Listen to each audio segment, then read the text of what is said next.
Okay, so have you ever opened up like a family group chat? You know, the ones, and you see like 20 unread messages and you just get that feeling like, oh boy, this is about to get messy. Well, get ready because today's deep dive is serving up that exact energy, but like biblical style. We're tackling the reunion of Jacob and Esau. Expert speaker, you're telling me this wasn't just any old awkward family dinner round? Absolutely not. This is not your average family reunion. Picture this. Decades after Jacob tricks Esau, steals his birthright, they're finally about to see each other again. This is tense already. Oh, and I forgot to mention Esau's bringing a little something extra. Like 400 men, just, as a casual entourage. 400 men. Okay, hold on. That sounds a lot less like, hey, bro, long time no see, and more like, I'm here for what you owe me. I'd be sweating if I were Jacob. The source actually says that Jacob gets super strategic setting up his camp before Esau arrives. Wives, kids, everyone placed in a certain order. What's the deal with that? It's such an interesting detail, right? Like Jacob's playing some high-stakes chess with his own family. First, he puts the concubines and their children, then Leah and her kids, and finally, in the back, Rachel and her son Joseph. So he's using them as like human shields. Human shields might be a tad dramatic, but you're catching on. Back then, the order you presented people in mattered a lot. It showed your priorities, who you wanted to protect most. And the fact that Rachel and Joseph are in the back. The favorites. Exactly. Speaks volumes about how anxious Jacob is. Favorites? Oh boy, so there's already family drama brewing even before Esau arrives. This favoritism thing, it's not just a one-time issue, is it? No way. It's like a crack in the foundation just keeps causing problems. That preferential treatment of Rachel and Joseph will come back to bite Jacob with his other sons down the line. But even with Esau, it all started with this favoritism. First, Jacob's own mother, Rebekah, she favors him. Then Isaac, their father, he almost gives Jacob the blessing meant for the firstborn. It's a whole saga. So Jacob is on edge, waiting for this confrontation, and then the reunion itself. The source makes a big deal about this over-the-top groveling Jacob does, bowing, calling himself your servant, showering Esau with gifts. Am I reading too much into this, or is he laying it on thick? He is 100% pulling out all the stops. You have to remember, gift-giving back then, it wasn't just a nice gesture. It was this huge display of respect, a way to appease someone. Almost like saying, I messed up, please don't hurt me. Whether Jacob actually felt bad or he was just terrified, well, that's the million-dollar question, isn't it? It makes you wonder, did he mean it, or was he just trying to save his own skin? And Esau's response is really interesting. He just says, I have enough. Which could mean a few different things, right? Oh, totally. It could be like, dude, I'm good. You can keep your fancy sheep. Or a more polite, thanks, but no thanks. I've moved on. The text is ambiguous on purpose. It leaves us wondering what's really going on in Esau's heart. See, that's what I love about this story. Even when they're hugging, crying, supposedly reconciling, there's this underlying tension. I mean, they don't exactly make plans to grab coffee after, do they? That's a really good point. It's like, after you have this huge fight with a friend or a sibling, you say you're sorry, but can things really ever go back to how they were? Did meeting up again actually heal decades of being hurt, or is there still this gap between them? Totally. And Esau doesn't just say yes when Jacob offers to travel together. Yeah. Kind of sus, right?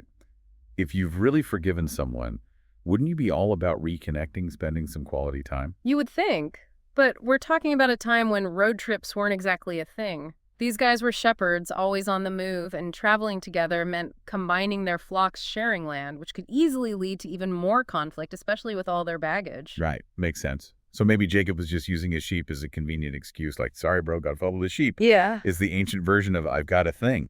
Don't call me, I'll call you classic. But even with the practical stuff, you're right, there's still this distrust hanging in the air. Makes you wonder what was going through Esau's head during that whole encounter. Did he see through Jacob's big gestures? Was he actually relieved to go their separate ways? Man, I wish I knew. The source really focuses on Jacob's anxiety and then what he does afterward. It's almost like Esau becomes a footnote in his own story. What does that tell us about how the reunion affected him? That is a question scholars have been wrestling with for centuries. Some people think the text focuses on Jacob because he's the one who goes through a major change on the inside. After the reunion, he buys land, builds a home, even sets up an altar. It's like seeing Esau, no matter how awkward it was, marked a turning point in his life. Like he could finally relax and build a life that wasn't all about lies and fear. So he went from running scared to finally feeling settled. Exactly. Putting down roots literally and figuratively. But what about Esau? Did something change for him too? Did he walk away feeling like things were settled, or was he still carrying the weight of everything that happened? Unfortunately, the text doesn't really give us a clear answer. And that silence, that lack of closure for Esau, is a big reason why this story still speaks to people even today. It's that universal question, isn't it? Can we ever truly move on from past hurts, especially when it's the people closest to us who hurt us? Even if we forgive them on the surface, don't those experiences still leave a mark? Without a doubt. And that's what this story really makes us think about. It's how complicated reconciliation can be. The fact that even when we want to just wipe the slate clean and start fresh, it's rarely that simple. We all love those happy endings in movies where everyone hugs and everything is forgiven. But real life, especially with family, it's usually way more complicated. It's like that saying, families are like fudge. Mostly sweet, but you always got those few nuts in there. Except in this case, those nuts might be holding on to grudges for like decades. So how do we make sense of a story like this, where the ending feels kind of open-ended? Well, I think that's part of what makes it so powerful. It's not just a simple story with a clear lesson at the end. It shows us how messy relationships can be, especially within a family. It shows us that even when we try to fix things, sometimes those loose ends just stick around. It makes you wonder, do we just have to accept that kind of unresolved tension? I think in a way, yes. What this story reminds us is that real reconciliation isn't always about finding this perfect harmony where everything's okay. It's more about recognizing the complexities, the emotions that linger, maybe even the things that go unsaid, and figuring out how to live with those. That's a good point. So it's not about forgetting or even fully understanding, but more like finding a way to move forward with those scars. Exactly. Jacob goes on to build a life for himself, but those moments with Esau, the choices they both made, they stay with him.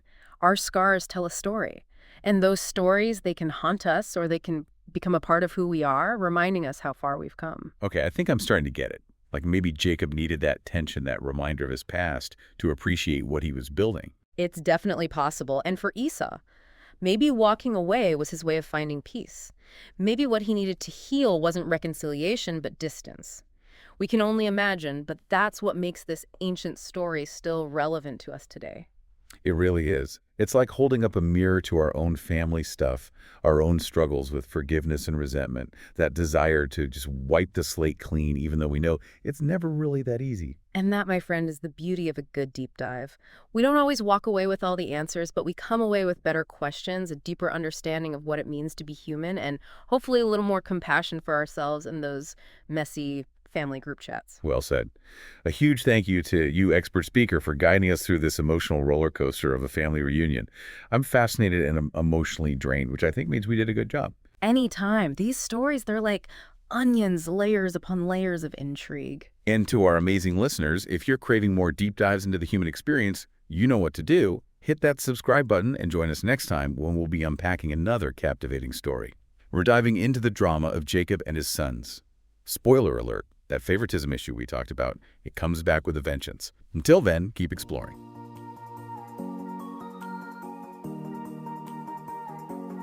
Thank you for spending this time with us. Toby, Eleanor, and our team of researchers are working hard to produce more episodes. If you value what we're doing here, please consider subscribing and sharing the word. Additionally, our podcast, RSS, and Patreon links can be found below. Listener support is what makes our work possible. Join us next time for another deep dive. God bless.